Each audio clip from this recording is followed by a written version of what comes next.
UP board class 12 के सभी प्यारे बच्चों को जय हिंद, वंदे मातरम।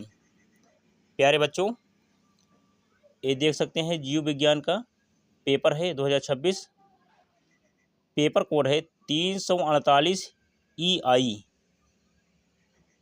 जो प्यारे बच्चे परीक्षा दे चुके हैं उनके लिए यह वीडियो तो बहुत महत्वपूर्ण है, वो अपना मिला लेंगे। और जो स्टूडेंट क्लास 11 पास करके 12 में जाने वाले हैं उनके लिए भी यह वीडियो महत्वपूर्ण है।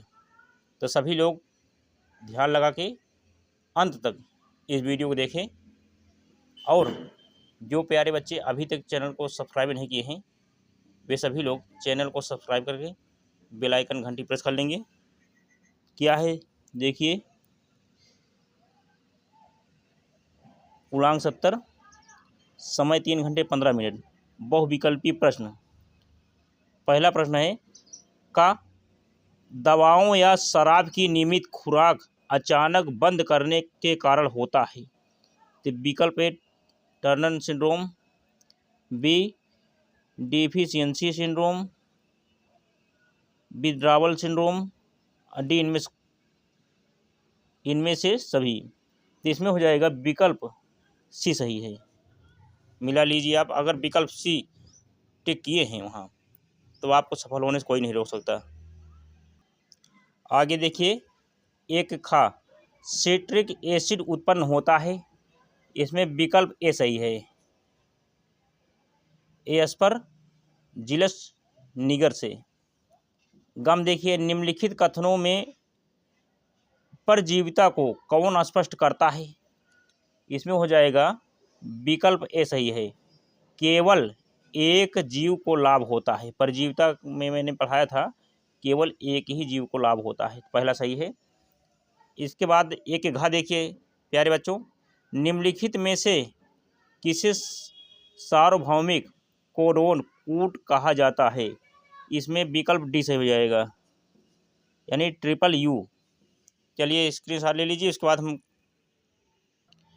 प्यारे बच्चों अब देखिए क्या है अति लघुत्तरीय प्रश्न।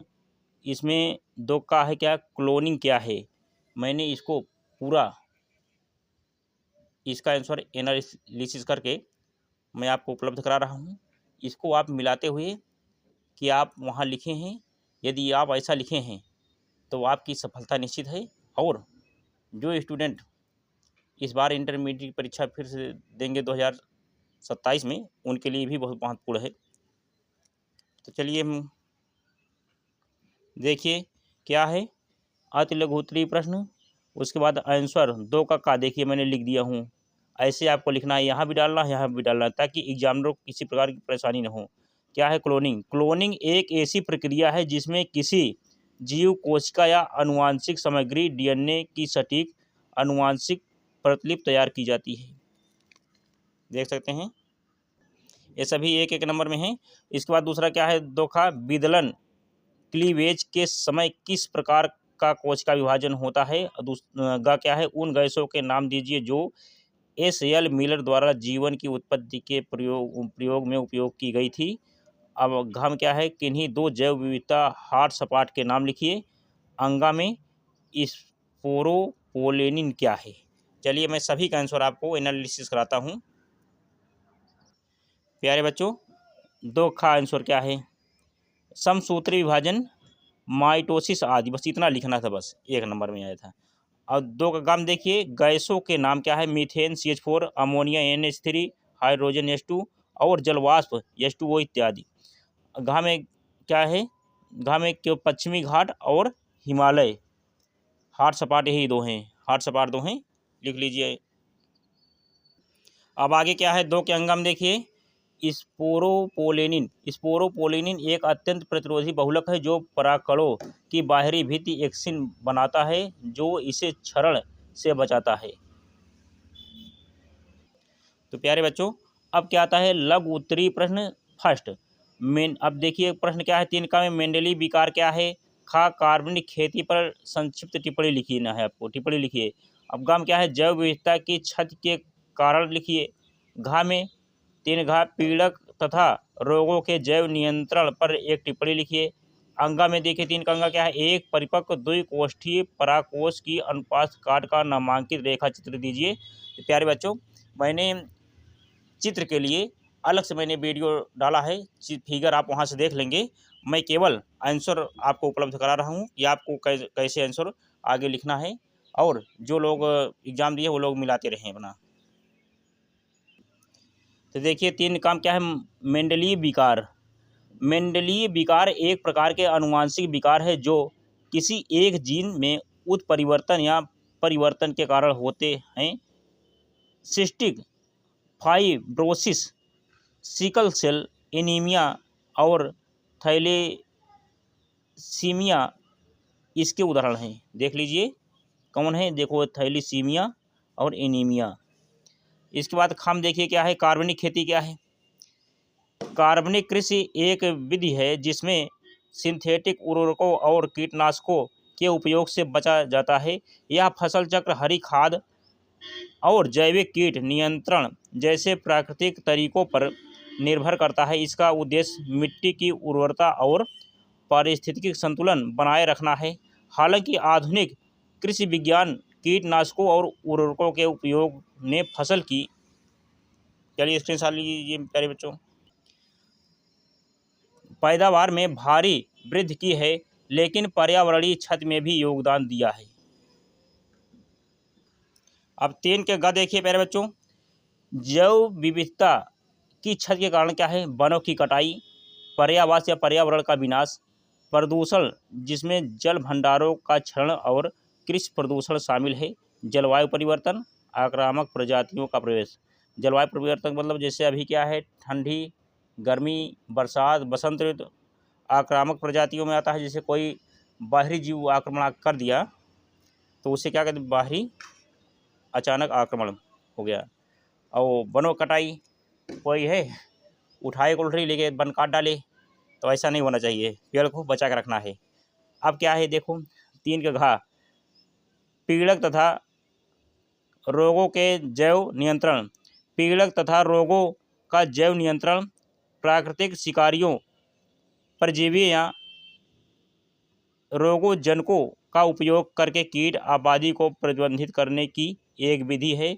यह पर्यावरण के अनुकूल है और कृषि में कीटनाशकों के उपयोग को कम करता है। प्यारे बच्चों स्क्रीनशॉट लीजिए इसका।